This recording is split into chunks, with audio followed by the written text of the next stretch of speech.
Bonjour à tous, donc aujourd'hui je vous fais une correction de l'activité sur l'introduction sur les probabilités. Les probabilités c'est quelque chose que vous faites depuis la classe de 3e et il faut vous dire que les probabilités c'est une situation idéale par rapport à un jeu de hasard. Donc ça veut dire que lorsqu'on est par exemple sur un jeu de lancer de dés, que se passe-t-il lorsqu'on lance indéfiniment le dé par rapport à notre situation? Donc dites-vous qu'à chaque fois une probabilité c'est une proportion, donc une probabilité toujours comprise entre 0 et 1, c'est donc le nombre de cas favorables sur le nombre d'issues de votre expérience. Donc là, vous verrez dans la vidéo numéro 2, on travaillera vraiment sur le vocabulaire associé aux probabilités. Donc là, je vous présente le sujet suivant. On lance un dé truqué. Alors pourquoi je précise truqué? Parce que chaque face ne va pas avoir la même probabilité de sortir. On sait que la probabilité d'obtenir un 1 est de 0,1. Les autres faces ont la même probabilité d'apparaître. Alors, on lance le dé. Si on obtient un 6, on gagne le jeu et le jeu s'arrête. Sinon, on relance le dé. On a le droit de lancer 5 fois le dé. Le fait de perdre cette partie consiste à ne jamais obtenir de 6 lors des 5 lancés. Modéliser la situation avec un arbre. Mais avant ça, il va falloir connaître la probabilité. Alors, que se passe-t-il? Parce que chaque fois on vous dit de modéliser, on a deux cas de modélisation. Soit on modélise avec un arbre, soit on modélise avec un tableau à double entrée, c'est ce qu'on verra. Un arbre, ça va être lorsqu'on a des étapes successives qui vont se produire. On va avoir première étape, deuxième étape, et l'arbre va nous permettre de visualiser toutes les situations possibles. Alors ici déjà, je vais m'interroger sur les probabilités d'obtenir un 6. Donc déjà, je commence à introduire le vocabulaire. On va noter oméga, donc lettre grecque, qui va symboliser toutes les issues de notre expérience. Alors là, ici, je ne me préoccupe pas là de cette expérience-là, je me préoccupe juste de mon lancer de dés. Quand vous lancez votre dé, vous avez 1, 2, 3, 4, 5, 6 comme possibilité. Donc là, je vais écrire toutes mes issues. 1, 2, 3, 4, 5 et 6. Et là, dans les issues, dans votre univers, vous ne précisez pas les probabilités associées à chacune. Donc là, je vais construire une loi de probabilité, c'est un tableau, où je vais mettre ici mes issues possibles. Donc les issues, c'est 1, 2, 3, 4, 5 et 6. Et je vais leur associer à chaque fois la probabilité. La probabilité ici, d'avoir 1, on vous dit que c'est 0,1. Or, j'ignore alors la probabilité d'obtenir 2, d'obtenir 3, et ainsi de suite. Donc là, moi, je me dis, mais je ne la connais pas. Mais je sais que c'est la même probabilité. Donc, même probabilité, je ne la connais pas, c'est une lettre, mais comme ça sera la même, on va utiliser la même lettre. C'est-à-dire que je vais avoir x, x, x, x et x. Et quand je vais additionner mes probabilités de toutes ces issues, je ne peux pas avoir une issue supplémentaire.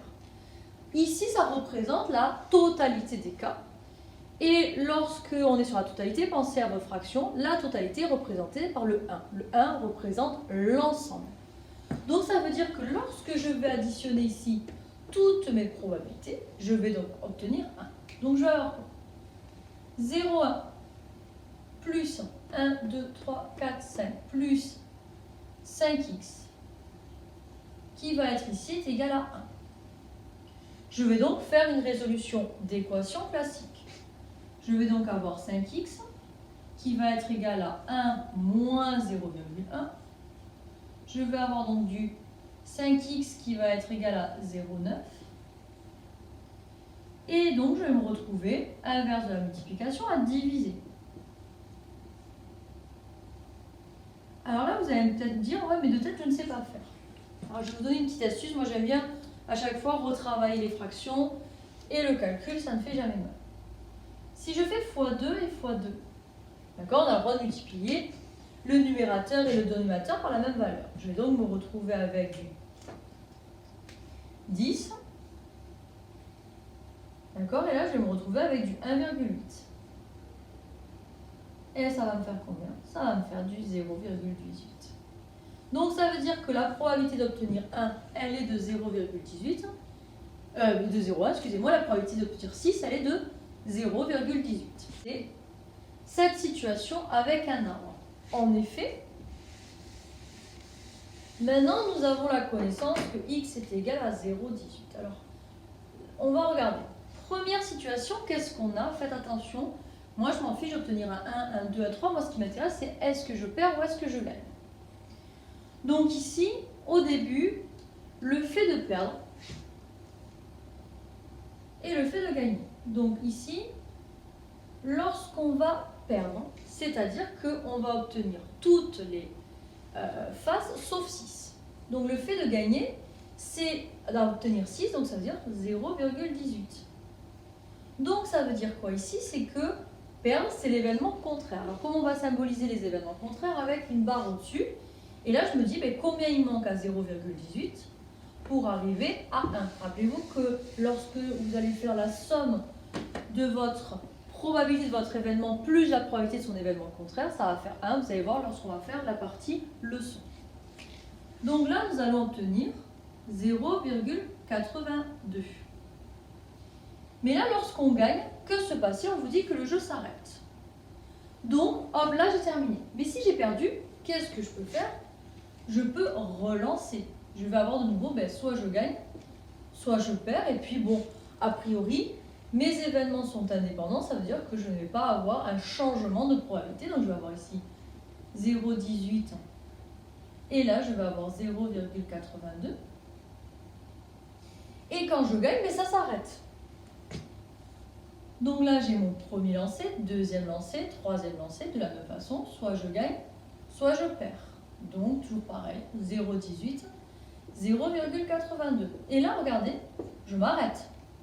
Donc là, j'ai réalisé 1, 2, 3 lancers. Alors là, la pression monte parce que quand je suis dans cette situation, je me dis, bon, là, ça commence à devenir compliqué. Donc là, soit je perds, soit je gagne. Toujours pareil, 0,18, 0,82. Donc là, ça veut dire que j'ai fait 1, 2, 3, 4 lancers. Il ne me reste plus qu'un lancer pour gagner, puisqu'on est limité à 5 lancers. Donc ici, soit je perds de nouveau, soit enfin, j'arrive quand même à gagner. Et là, dans tous les cas, je dois m'arrêter parce que j'ai fait premier lancer, deuxième lancer, troisième lancer, quatrième lancer, cinquième lancer. Calculer la probabilité de perdre pour de vrai. Donc la probabilité de perdre, elle n'est qu'ici, que sur une même branche. Alors qu'est-ce que vous avez vu? C'est que sur une même branche, en fait, ces événements vont se rajouter. Ça va être ça, et ça, et ça. On va donc, sur une même branche, multiplier. Donc ici, on va appeler ça, c'est vraiment perdre. Voilà. Et bien ici, la probabilité de perdre, pour de vrai, c'est-à-dire pas que sur un lancer, ça va être 0,82 fois 0,82 et ainsi de suite. Bien sûr, on ne va pas l'écrire comme ça, on va donc avoir 0,82 à la puissance 5. En déduire la probabilité de gagner, mais la probabilité de gagner, c'est tout ça, c'est tout ce qui reste finalement. Puisque on se moque que vous gagnez au premier lancer, deuxième lancer, troisième lancer et ainsi de suite. Sauf que je ne vais pas faire à chaque fois. Ça, fois ça, fois ça, fois ça, fois ça, plus, rappelez-vous, quand on change de branche, on additionne. Le fait de gagner, ben, c'est l'événement contraire. Et bien la probabilité de gagner, ça va être la totalité, donc 1 moins 0,82 à la puissance 5, c'est le principe des événements contraires. Là, si on vous dit, quelle est la probabilité de gagner au deuxième tour? Alors, la probabilité là c'est au premier, là c'est au deuxième, donc c'est ici. Et bien ça va être ceci. Qu'est-ce qu'on fait sur une même branche? On multiplie. Si je vous avais demandé quelle est la probabilité de gagner au deuxième ou au second, au deuxième ou au premier, d'ailleurs, petite anecdote, quelle est la différence entre deuxième et second? Eh bien, deuxième, ça sous-entend qu'il y a une troisième, quatrième personne. Quand on dit je suis second, ça sous-entend que je suis le deuxième, mais pour seulement 2 personnes. Voilà pour la petite anecdote. Alors, si je vous dis quelle est la probabilité de gagner soit au premier ou au deuxième tour, ben on va avoir donc ici 2 branches. Donc, ça va être 0,18 plus 0,82 fois 0,18. Bonne journée à tous!